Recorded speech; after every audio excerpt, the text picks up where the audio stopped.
Welcome back to the coop! In the last 2 episodes, we went over how we took 3 busted rooms and started making them look nice. But it still really wasn't quite a studio. So in this episode, we're going to show all the gear that we've got and how it's all hooked up together.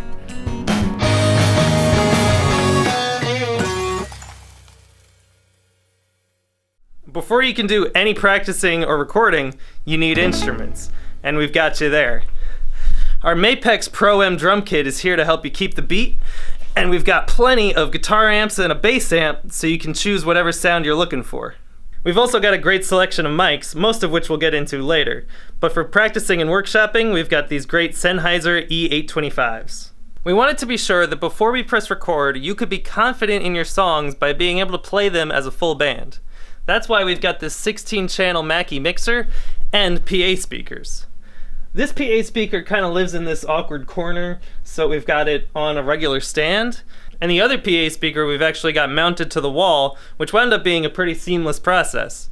That way, there's not some big stand here to trip over. Oh, gotcha. There we go. Oh, I'm so scared. Where'd it go? I'm so scared. No, that shit is holding. Yeah, that is. Oh, look at it. That's pretty.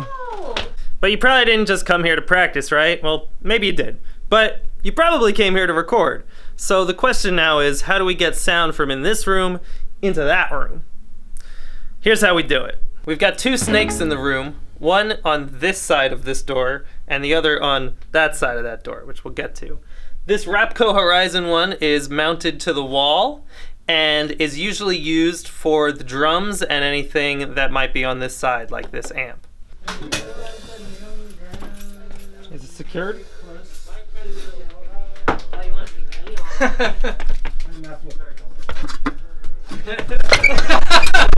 on 1 second.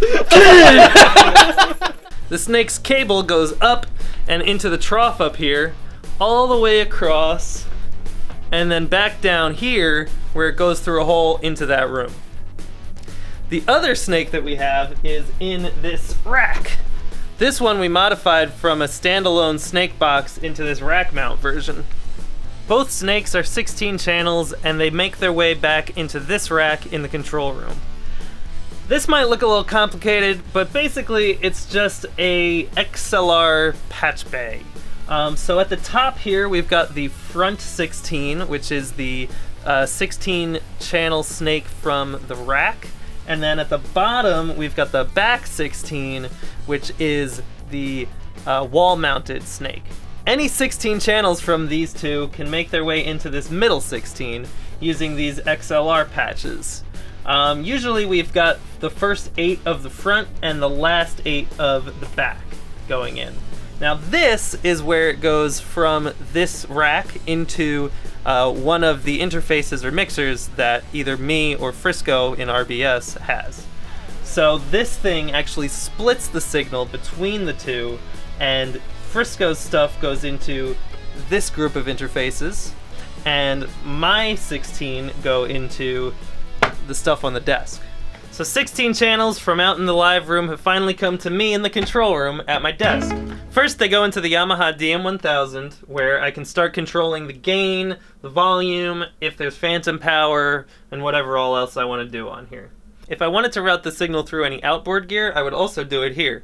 Right now I've got this distressor routed through channel 12. Then my audio travels through ADAT over to my PreSonus Studio 192 interface. This is where it finally gets to the computer, into Cakewalk or Pro Tools if you really want. As signal goes into the computer, we can also have signal coming out of the computer. We've got a few channels coming out of the PreSonus into a few different places.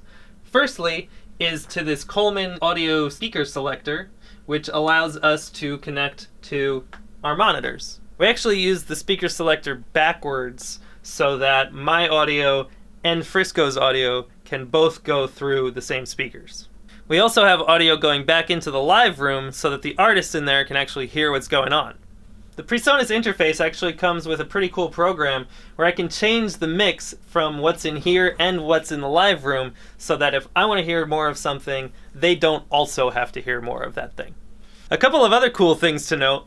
Once I've got audio recorded, I can actually use the Yamaha mixer to control my DAW. So I can do things like use the faders to control the faders of each track in the DAW, and that can really help with automation. I also have the mixer connected to an iPad, so if I'm in the live room and I need to change the level of something real quick, I can just do it on there instead of having to run back into the control room. That was actually really hard to set up, and we're gonna have a video on how we did that soon. Microphones! We've got a big variety of mics here because everyone's voice is different, everyone's sound is different, and different mics work better for different things. I'm not gonna list every mic we have just off to you. We have that on our website if you really want to check it out. Link is into the description. But some standouts are the Rode M5 for drum overheads, the RCA BK5B that I recently did a repair on, the Electro Voice RE20, which I didn't expect to like, but I actually like it quite a bit, and of course the Shure SM57. Are those some DIY mics in the back there? Man, check those out. What the hell is this thing? The last thing I want to talk about is something that we're calling the Synth Station. This is still kind of a work in progress because it was the last thing that we worked on, but it's basically an area where you can make synth music. We've got this DeepMind 12 from Behringer, we've got a Roland TR8, and it also has its own mixer and speakers. It's all mounted to the wall using this board we put up, which means that there's a lot of extra space for more cool stuff. Get ready for those synth Sundays, because they are going to be crazy once this thing is ready. We're also working on a Eurorack synth, but shh. And that's about it for our studio build. You've watched us find a place, renovate the hell out of it, and get everything connected. We couldn't be more happy with how this place came out, and we can't wait for you to see it in person. There may be some other cool stuff that we didn't really go over in these videos, and so you should get subscribed so that you see other videos about this place coming soon. For now though, I'm gonna go ahead and, take a break in a different space. But before I go, I want to thank you for coming along on this journey with us. This has been a lifelong dream of ours, and the fact that we've been able to share it with you and you have been willing to watch for 3 episodes means the world to us. Thank you very, very much, and I hope you've enjoyed it, and I hope that we can continue making more fun content for you right here on this channel. Leave a comment below if there's anything you want us to go more in depth about. In the meantime, my work here is done.